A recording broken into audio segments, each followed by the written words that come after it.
Welcome, welcome one and all to Howl-O-Ween. Woo!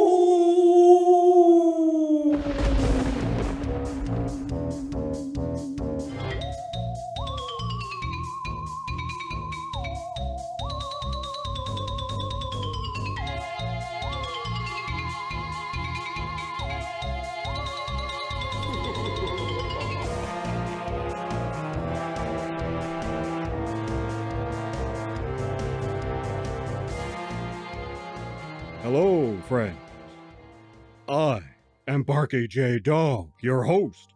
Once again, it is that spooky season, full of ghosts and goblins, and so I offer you Howl-O-Ween, where we take a look at horror, or just horrible, movies appropriate for the holiday. To start things off, I thought we'd take a look at some more movies featuring that old stalwart of spookery, the Mummy. These movies follow a fairly familiar pattern. There's an ancient Egyptian tomb with a mummy in it, who is accidentally unleashed by a team of dopey archaeologists that go digging around and find the tomb. Then, because of their tampering with forces they don't understand, everything goes sideways for them. And when this mummy starts walking like an Egyptian, they don't have time to recall how hot the bangles were, because the mummy is killing these guys off, even if he has to chase them across the world. Oftentimes, there's a dead, formerly hot, sexy princess this mummy is guarding, who he tries to bring back to life and restore her to hot, sexy chick status by grafting her spirit to a look-alike hot, sexy chick who's alive. First up, let's take a gander at this one. Blood of the Mummy from 2019. Here we have a chick stuck in a loony bin. Turns out she's cursed. See, when she was a little kid, her parents disturbed a tomb in Egypt and got killed for their trouble. But their child survived on account of having this amulet. Whenever she gets in a jam, a mummy appears out of nowhere and people die. Well, naturally, this kid is messed up in the head and turns to singing death metal music. Anyway, she has these visions when they give her shock therapy, and she discovers she was a princess back in ancient Egypt, and she and her lover were killed off by the pharaoh, so they're connected throughout eternity until she can break the curse and the mummy can find rest. This one is fairly Z-grade. The acting is weak. The loony bin is so obviously the cheapest place they could find. Doesn't even look like a proper loony bin. And it's all fairly unconvincing. I did like her visions and the general story though, and the mummy makeup is fair. If you're into the kills, well, there are some good ones. It's a shame they didn't have more money and a better cast. I've seen worse, but to be honest, it's fairly forgettable. Well, alright, how about this one? The Mummy Lives from 1993. Supposedly based on a short story by Edgar Allan Poe. Pretty typical story. In this one, archaeologists disturb a tomb and awaken a vengeful mummy guarding the dead and the treasure and all that. The mummy was a high priest who was having makeouts one night with one of the sacred concubines, which was a no-no. Then these furries show up, catch them in the act and arrest them, and they're put to death or living death and cursed. In the present day, there's a cute chick who is pretty much going to be used to reincarnate the mummy's dead lover. See, the stars are coming into alignment, as they do every few thousand years, and that's when the transfer can be made. This mummy, like Boris Karloff in the ultimate mummy movie, The Mummy from 1932, takes on human form to interact with people. This was supposed to star Anthony Perkins, but he died before the movie started filming. Christopher Lee turned them down flat, so they had to go with Tony Curtis, who the director later admitted was horribly miscast. He's not god-awful, though. He's serviceable enough as this mummy dude, but yeah, not the best choice. There are some creepy scenes, so that's good. The sets are all right, the lighting and everything was good, but overall, this looks all the world like a TV movie. Again, I've seen worse, but I've seen better too. It is kind of interesting to see Tony Curtis playing against type, though. Then, there's this thing. The Mummy's Kiss from 2016. Here, a sexy Egyptian princess from ancient Egypt falls under the sway of a hot sorceress who shows off a pair of large pyramids. She must have come from Greece via the Isle of Lesbos, because that's the kind of action you'll see here. Anyway, the pharaoh doesn't like their lesbotic liaisons and does away with the pair. Anyway, in modern times, the contents of the tomb that held these two are in a college campus warehouse, and the sorceress gets brought back to life. She's looking for the reincarnation of her lesbotic lover. Now, I don't know about you, but college never looked like this when I went to it, unfortunately.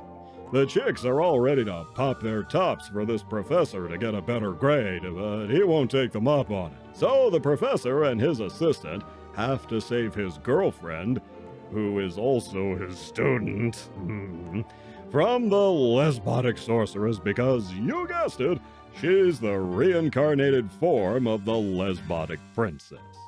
The special effects here are worse than 1970s Doctor Who. At least those had some charm. Not so here. Most of the cast is really lousy. But then, that's not why you'd be watching The Mummy's Kiss now, is it? No. This is pretty much softcore lesbotic action.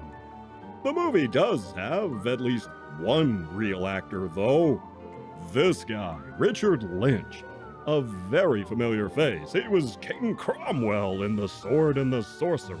He was in Deathsport, Invasion USA, just tons of stuff on the big screen and the small screen. The Mummy's Kiss has a sequel, though I've not seen that one yet. Then there's Tale of the Mummy from 1990. Hey, this one's not great either, but it does have an interesting cast. Here, back in the day, a team of archaeologists opened the tomb of a badass mummy. They all die.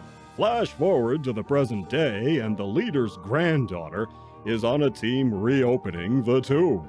They wear spacesuits and everything. But they all kind of freak out since the sarcophagus wields scary power. It's almost like they were cribbing from Event Horizon in this one. Anyway, there's no body in the sarcophagus, only wrappings, but these come to life. The thing escapes in London and wants to reincarnate itself during, a planetary alignment. Mayhem ensues as it goes after the surviving team members and anyone else who gets in its way. A detective tries to work the case and figure out what's happening with all these people getting killed. Not Tasha Yar here was a team member and becomes a love interest for the detective. The cast is the most notable thing about this one. Christopher Lee is here, as are Jason Scott Lee as the detective, and Doctor Who's son, John Pertwee's son, Sean Pertwee, plays an expedition member who goes batty. Honor Blackman, Miss Galore from Goldfinger, cameos as a police captain. Shelley Duvall plays a sort of medium. Lizette Anthony from Krull is another team member, still looking yummy in this one. Michael Lerner from Barton Fink is here, as is Bill Treacher, a stalwart of British television. and had a long run on the soap opera EastEnders, like over 900 episodes or something. Gerard Butler is also in this, albeit briefly. Reportedly, there are 2 versions of this, one running almost 2 hours, and the more widely available one with 30 minutes chopped out of it. That's the one I saw. Honestly, I think it's probably going to be better than the other one. This film sports some early CGI animation. The mummy is hollow and uses its bandages sort of like tentacles to grab people, which was interesting. But some of it looks god-awful, though, like the mummy turns into a creature and stalks our trapped heroine, not Tasha Yar, and its hooves there just sort of slide around, so you could tell it's not even really there in real life. Didn't care for the ending to this one at all, but at least it was different. Looks like they spent a bit of money on the movie, too. Definitely not great, and there was a lot of promise here that went unfulfilled. But hey, maybe you don't want a scary mummy movie. Maybe you want one that's fun.